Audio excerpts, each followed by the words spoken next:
आ गई तू। माँ बहुत भूख लगी है, कुछ खाने को बना दो जल्दी से। बता क्या खाएगी? माँ सबसे जल्दी तो मैगी बनती है ना। मुझे पता था कि तू मैगी ही खाएगी। चल हाथ मुंह धो ले, मैंने पहले से ही बना कर रखी है तेरे लिए। सच में माँ? मैं बस अभी आई फिर तो। ये कहानी है रिया की, जिसे मैगी बहुत पसंद थी। वो हमेशा खाने के लिए अपनी माँ से मैगी ही मांगती थी और जब घर में कोई नहीं होता था तब भी वो खुद मैगी बनाकर खाती थी। ऐसे ही वक्त गुजरता चला गया और फिर वो दूसरे शहर जाकर हॉस्टल में रहकर पढ़ाई करने लगी। और फिर एक दिन, हेलो रिया, क्या कर रही है? कुछ नहीं माँ, बस नाश्ता करके कॉलेज जा रही हूँ। अरे वाह, क्या बनाए नाश्ते में? वो माँ, मैंने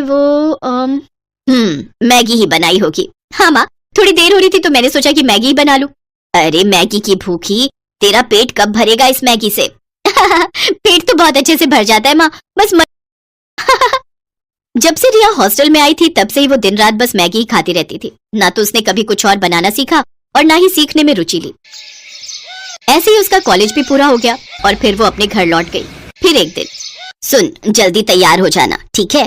क्यों, क्या हुआ? कहीं जाना है क्या? अरे पगली, बताए तो था आज लड़के वाले आ रहे हैं तुझे देखने। क्या माँ, मुझे अभी शादी नहीं करनी।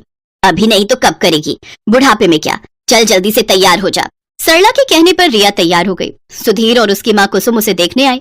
रिया की सुंदरता देखकर सुधीर ने उसे फौरन पसंद कर लिया और फिर 2 महीने बाद उनकी शादी की तारीख भी तय हो गई। इसी बीच सुधीर और रिया बाहर घूमने गए और फिर एक होटल में। तुम क्या खाना पसंद करोगी? मैं तो राजमा चावल खाऊंगा। वो यहाँ मैगी मिलती है क्या? हाँ मिलती ही होगी, पर होटल में आकर मैगी खाओगी? हाँ, क्यों नहीं। चलो ठीक है, जैसे तुम्हारी मर्जी। उस दिन सुधीर को समझ आ गया था कि रिया को मैगी बहुत कितनी ज्यादा पसंद है, ये तो उसे मालूम होना अभी बाकी था। फिर उसी शाम, रिया देख, अब तेरी शादी होने जा रही है, अपने ससुराल में जाकर उन्हें क्या खिलाएगी? बस मैगी? अरे कुछ तो खाना बनाना सीख ले, वरना तेरी सास तुझे धक्के देकर घर से बाहर कर देगी। हाँ माँ, कल से मुझे खाना बनाना सिखा देना, ठीक है?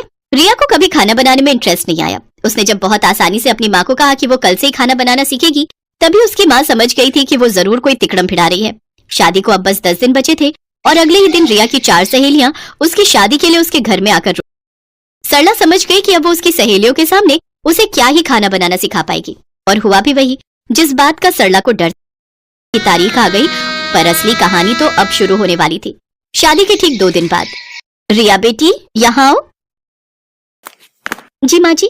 हमारे कि नई बहू दूसरे दिन खाना बनाती, सुधीर के फूफा जी और मौसा जी खाना, तो तुम एक काम करो, 3 या सब्जी वगैरह बना लो। अगर तुम कहो तो मैं लग जाती हूँ तुम्हारे साथ। नहीं नहीं माँ जी, मैं कर लूंगी।